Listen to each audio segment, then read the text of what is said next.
Pero hay algunos temas también que están pendientes ya en el tema y en el plano político.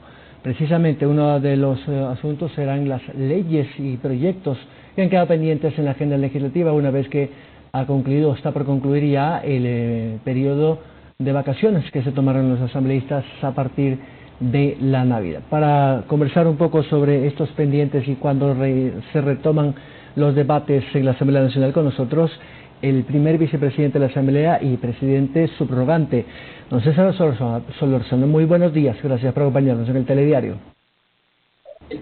Muy buenos días, mucho gusto, saludos a todo el Ecuador.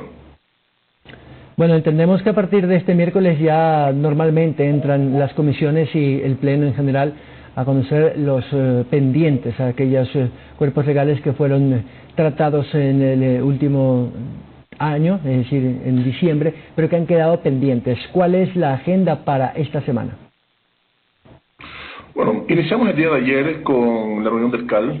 Recordemos que tenemos varios aspectos que resolver. Por ejemplo, uno de ellos es dar o seguir el procedimiento para juicios políticos que se han presentado en la Asamblea Nacional. De manera inmediata, el día miércoles vamos a seguir a continuar con el trabajo legislativo. Hay que también recordar que el trabajo nunca se detuvo por parte de la Asamblea Nacional y que fuimos el único parlamento a nivel de América, quizá en el mundo, que continuó a pesar de la pandemia, generando leyes, aprobando leyes.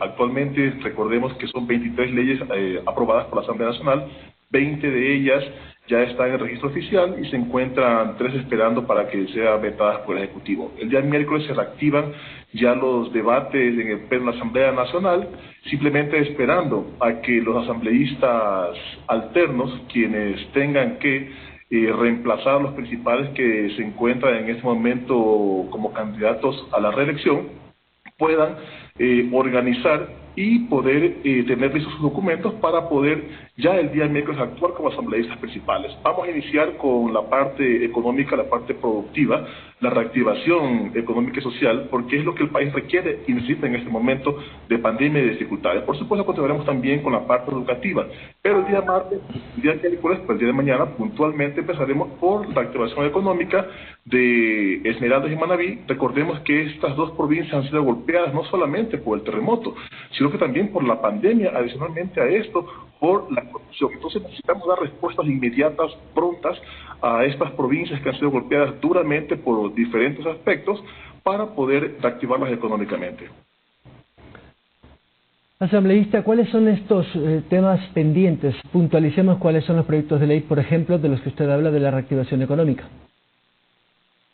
Bueno, en este momento tenemos un proyecto que va a ser muy importante para Manta, para Manabí y para Esmeraldas. Como le decía hace un instante, hay una deuda con estas dos provincias de la costa ecuatoriana, quienes han sufrido muchísimo y bastante por diferentes aspectos. La idea es poder dar un aliciente en estos momentos de dificultad que vivimos por pandemia. Tenemos que seguir trabajando en el marco de la producción. Vamos a aprobar el día de mañana, miércoles, esperemos, o espero así, un convenio, el cual nos permite también mejorar quizá todo lo que tenga que ver con el atún en ese instante. Eso va a permitir y va a ayudar también a que la empresa atunera pueda también tener un aliciente dentro de estas dificultades que hemos tenido. La idea es poder generar leyes que en este momento impacten en la parte económica, en lo social, en la parte productiva, para poder quizá ayudar a mitigar los inconvenientes del COVID. Ahora, es indudable que la Asamblea Nacional tiene una deuda con el país, y no es nuevo porque efectivamente la percepción que miden algunas encuestadoras es que casi de 100 ecuatorianos apenas 8 o 9 le creen o aprueban el trabajo de la Asamblea. ¿Qué hacer casa adentro para que en estos 5 meses que le quedan más o menos puedan estar a la altura y aprobar aquellas leyes que realmente necesita el país? Bueno, primero se ha hecho bastante, se han aprobado las leyes que el país ha presentado durante el periodo 2000, en el año 2020 aprobamos las leyes que eran necesarias en ese momento para el país. Aprobamos leyes económicas que sirvieron justamente para mitigar la pandemia. Aprobamos leyes en contra de la corrupción. Hemos aprobado leyes y reformas al COIP. La última también, la ley anticorrupción. Hemos aprobado leyes y reformas que nos permiten mejorar el funcionamiento de la Asamblea Nacional. Tenemos ya una ISO antisobornos, que es muy importante, creo que es el único parlamento que la tiene en este momento. Se han hecho cosas interesantes e importantísimas, pero por supuesto no se ha dado la trascendencia que debería darse dados los problemas y las problemáticas que hemos vivido. En octubre vivimos un paro, recordemos también que pasamos por la pandemia y por supuesto también la mala actuación de varios legisladores, que esto ha permitido obviamente que, sumado también al desprestigio que se intenta dar por parte de cierta parte de actores políticos a la Asamblea Nacional, hace que en este momento quizás esa posición por parte de la Asamblea Nacional. Nosotros hemos hecho lo que nos ha tocado hacer, hemos tomado las decisiones correctas creo que hasta el momento, y sin embargo las seguiremos tomando las acciones necesarias para poder mejorar por supuesto la imagen y responder al país. Sin embargo, no se puede tapar el sol con un dedo y muchos de los asambleístas, algunos de ellos ya incluso con detención en firme, otros ya juzgados, a punto de ser sentenciados, y muchos sindicados. Esto habla muy mal de la imagen de la Asamblea Nacional, presidente. Sí, efectivamente. Se habló en cierto momento también de que existían 60 procesados. Yo creo que hay que también aclarar los temas. No necesariamente son procesos que tengan que ver con actos de corrupción o actos reñidos con la ética y la moral. Son por diferentes motivos. Entonces todo eso se ha magnificado para que quizá la Asamblea Nacional tenga la percepción como lo ve en este momento el ciudadano. También hay que saber que la Asamblea Nacional es un ente netamente político, y las decisiones que tome ahí la Asamblea Nacional obviamente van a generar cierta inquietud en la ciudadanía. Ahí existen varios grupos políticos, diferentes tendencias y pensamientos políticos, y por supuesto no todos van a estar de acuerdo con las decisiones que ahí se tomen.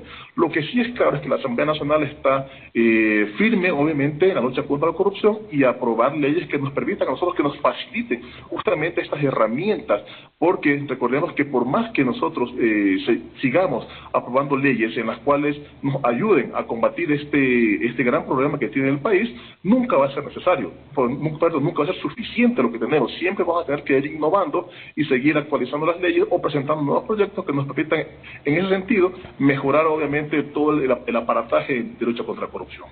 En cuanto a lo que tiene que ver con los juicios políticos, ¿cuáles son los que están aún pendientes de carpeta y cuáles podrían ya pasar a una sustanciación en la Comisión de Fiscalización? Bueno, hay que también informar a la ciudadanía que una tercera parte de la Asamblea Nacional ha solicitado licencia sin sueldo para poder candidatizarse por su partido político y ser reelegido. Dentro de ellos, en el CAL existimos 7 personas quienes aprobamos o calificamos los juicios políticos, de los cuales 4 han tenido o han pedido licencia. Uno de ellos es el presidente de la Asamblea Nacional, César Litardo, así como 3 vocales del CAL, quienes están optando por la reelección, uno de ellos al Parlamento Andino. Lo que sucede es que en ese instante se necesita una mayoría para poder calificar cualquier tipo de juicio político. El día de ayer, como le decía, hemos cumplido con los procedimientos. Se ha presentado, por ejemplo, un juicio político en contra del ministro de Trabajo. Hemos dado cumplimiento al procedimiento llamado a sesión, pero por supuesto, obviamente, no vamos a tener quórum porque debemos esperar a las asambleístas para poder dar trámite a todo lo que tenga que ver con el CAL. Finalmente, presidente, el tema del retorno a la normalidad, digámoslo así, ¿cree usted que el Parlamento podrá seguir debatiendo y tramitando las leyes o la fiscalización desde el punto de vista telemático? ¿Hay alguna posibilidad de que efectivamente antes de las elecciones, por ejemplo, puedan ya retornar a sus curules para el debate común que tenían antes? La manera virtual como hemos venido trabajando ha sido positiva. Hemos aprobado muchísimas leyes, como ya lo sabe. Igual hemos trabajado de manera constante y sin parar dentro de las comisiones, que es un 70-80% del trabajo legislativo de manera general dentro de la Asamblea Nacional. Y también recordar que estuvimos ya preparándonos para volver de manera física a la Asamblea Nacional. Lamentablemente, estas nuevas preocupaciones que tienen que ver con el COVID nos han obligado a quizá un poco retrasar ese trabajo físico que veníamos planeando, dado que debemos priorizar obviamente la salud de los servidores legislativos y por supuesto de las y los asambleístas. Apenas tengamos ya la certeza de que podemos hacerlo, con toda seguridad volveremos de manera física a la Asamblea Nacional. Pero obviamente esto no ha incidido dentro del trabajo en la aprobación de leyes que tiene que hacer la Asamblea Nacional y en el tema de juicios políticos. Vicepresidente Solórzano y presidente subrogante de la Asamblea, muchas gracias. Ustedes, buenos días. Gracias al presidente que está a cargo, mientras César Litardo, el titular, está participando como candidato a la selección, César Solórzano, y primer vicepresidente de la Asamblea, por sus detalles a propósito de la vuelta a la legislatura a partir de este próximo día miércoles.